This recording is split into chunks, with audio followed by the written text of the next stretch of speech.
In the serene village of Amachi, life moved slowly and harmoniously. Fields of golden corn stretched far beyond the eye could see, and the gentle hum of the river nearby lulled the villagers to sleep each night.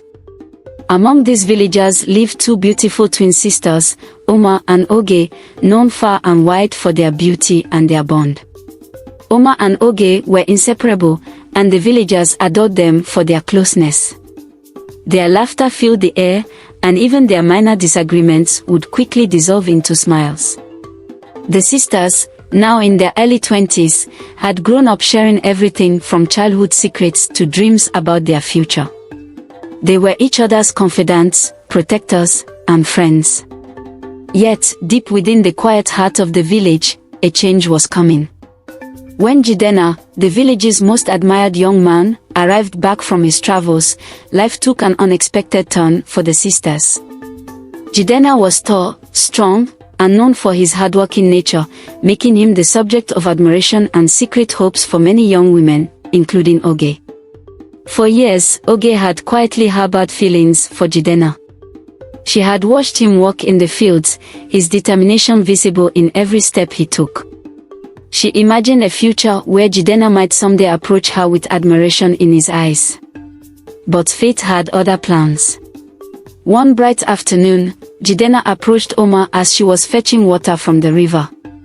He spoke with her, his voice warm and genuine. As the days passed, Jidenna's interest in Oma became known, and soon he asked her to marry him. Oma, her heart full, joyfully accepted his proposal, not knowing that her sister's heart was breaking silently. Oge felt her world shatter with Oma's announcement. Her silent admiration for Jidenna had been nothing more than a dream, but it was one that had grown deep roots in her heart. Watching Oma's happiness stirred something dark within her, and for the first time, envy made its way into her heart, knowing at the love she once held for her sister.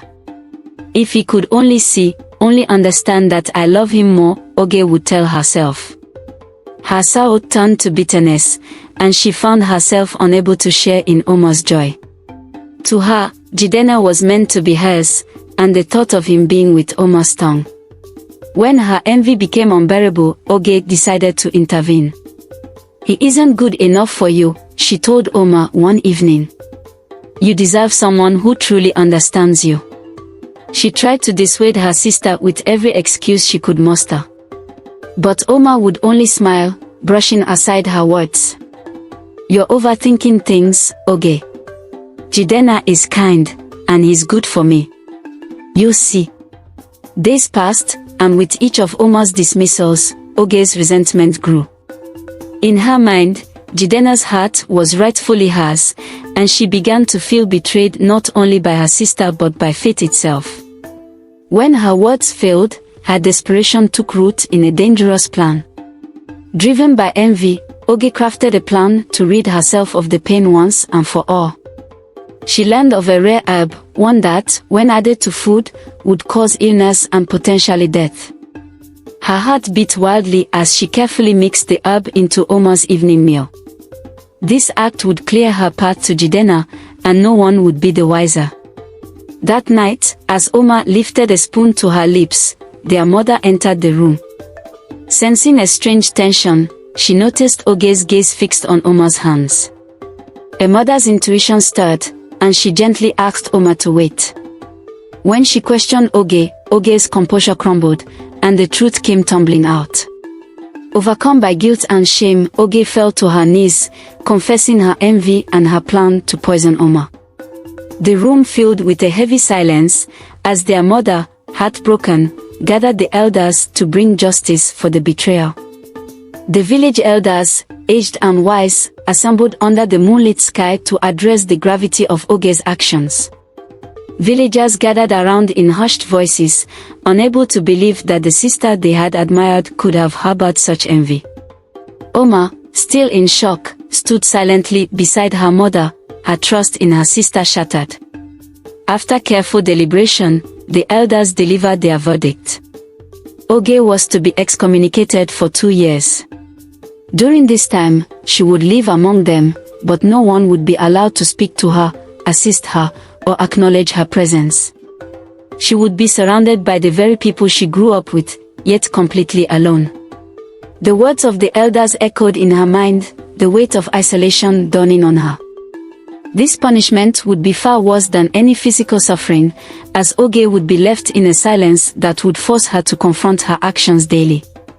Life continued in the village, and despite the tragedy that had nearly come between them, Oma and Jidenna's love blossomed.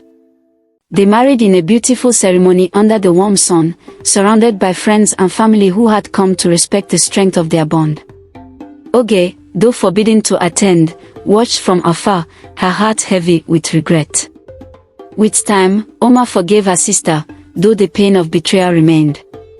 For her, Jidenna's love became a light in the darkness, one that guided her through the heartbreak of losing the sister she had once trusted. The villagers admired her strength and saw in her a symbol of true love, one that could weather any storm.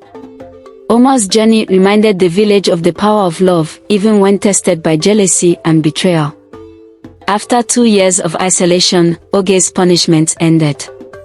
The village gathered once more, and she was welcomed back into the fold. Humbled by her time in exile, Oma expressed deep remorse and gratitude for the family and community that had taught her the importance of loyalty and love.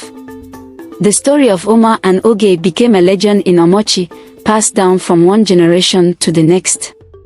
Parents would tell their children the tale of the twin sisters, warning them of the dangers of envy and the devastating cost of betrayal. In the end, the village learned a powerful lesson, that family is sacred, love is pure, and envy, if left unchecked, can only bring ruin. The bond between Oma and Oge, though scarred, served as a lasting reminder that true family ties cannot easily be broken, and that forgiveness and redemption, though hard-earned, are always within reach.